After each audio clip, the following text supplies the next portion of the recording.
Students, कैसे हैं आप। मैं नाज़मा आपको हिंदी की कक्षा 4 का पाठ 3 पढ़ाऊंगी, जिसका नाम है बचत का महत्व। इसका भाग अ हमने पहले वीडियो में देख लिया था। अभी कौन सा है? भाग ब। ठीक है, तो भाग अ को हम थोड़ा सा याद कर लेते हैं। वापस मैं आपको रिवाइज करवा देती हूँ। भाग अ में हमने क्या देखा था? काशी हिंदू विश्वविद्यालय के निर्माण के लिए पंडित मदन मोहन मालवीय जी कुछ धन संग्रह कर रहे थे। उनके एक मित्र ने सुझाव दिया कि कोलकाता के पास एक गांव है, वहां पर एक अच्छे सज्जन पुरुष रहते हैं, वो भी आर्थिक सहयोग कुछ कर सकते हैं। ये सोचकर पंडित जी वहां चले गए। वहां जाने के बाद उन्होंने जब देखा कि उनको लगा कि जो सेठ जी हैं, जिनके वहां पंडित जी गए हैं, वो सेठ जी बहुत कंजूस हैं, क्योंकि सेठ जी अपने नौकरों को डांट रहे थे कि तुमने एक ही तीली से 2 लालटेन क्यों नहीं जलाई, और 2 लालटेन जलाने के लिए तुमने 2 तीली क्यों बिगाड़ी। ठीक है, तब काफी देर तक वो बाहर नहीं आए पंडित जी से मिलने, और जब वो आए तब उन्होंने पंडित जी से अच्छे से बात की, लेकिन अभी उनकी ज्यादा बात नहीं हुई थी। सिर्फ उन्होंने उनको पंडित जी को जलपान कराया था। ये हमने देखा था भाग अ में।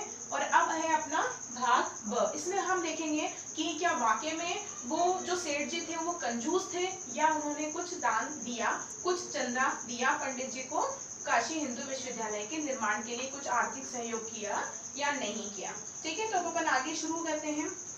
सेठ जी बोले, मेरे मित्र ने आपके और आपके कार्य के विषय में सूचना भिजवा दी थी।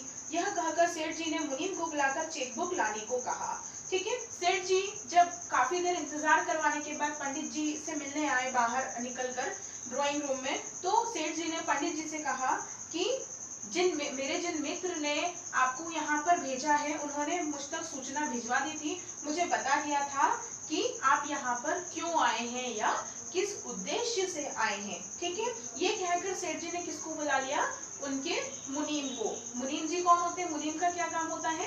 हिसाब किताब रखना कि कितने रुपये पैसे आए हैं और कितने जाना है, कितने हमारे पास आ रहे हैं और कितने हमारे पास से जा रहे। रुपये पैसे का जो भी हिसाब होता है वो कौन रखते हैं? मुनीम रखते हैं। ठीक है, और उन्होंने मुनीम जी को बुलाकर क्या लाने को कहा? चेकबुक। चेकबुक में हम चेक लिखते थे ना, जितने हमें रुपए देना होते हैं सामने वाले को, कि इतने पैसे वो फिर अपने बैंक से निकाल सकता है। ठीक है, चेकबुक आने पर सेठ जी ने 7 लाख रुपए का चेक लिखकर मालवीय जी के हाथों में दे दिया। मालवीय जी आश्चर्य से उस चेक को देख रहे थे। जब सेठ जी ने मुनीम जी से मंगवाई अपनी चेकबुक, और उस चेक उन्होंने कितने रुपये लिख दिए? 7 लाख रुपए लिख के वो चेक साइन करके किसको दे दिया? पंडित जी को दे दिया, पंडित मदन मोहन मालवीय जी को। ठीक है, मालवीय जी के हाथों में दे दिया। अब मालवीय जी आश्चर्य से देख रहे थे पंडित जी उन सेठ जी को कि ऐसा कैसे हो गया, इतनी हैरानी। मुझे तो लगा था कि ये बहुत कंजूस आदमी है, जब एक तीली ज्यादा चलने पर ये अपने नौकरों को इतनी डांट लगा सकते हैं, और ये 7 लाख रुपए दे रहे, ऐसा कैसे हो सकता है। वो हैरानी में पड़ गए। कौन? पंडित जी।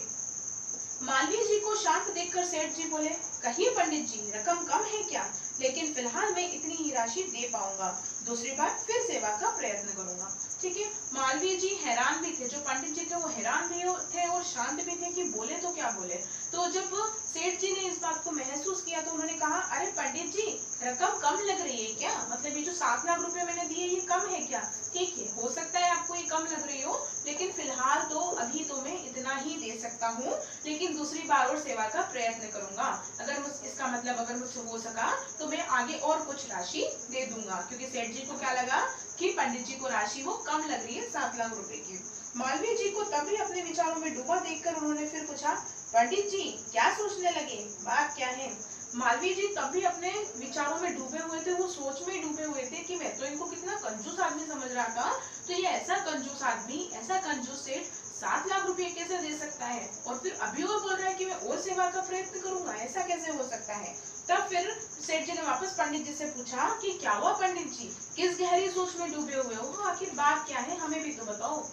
मालवीय जी ने कहा, धन्यवाद, पर मैं यही सोच रहा था कि 2 लालटेनों को 2 अलग अलग तीलियों से जलाने के लिए जो व्यक्ति नौकर को इतना डांट सकता है, वह इतना बड़ा उदार भी हो सकता है।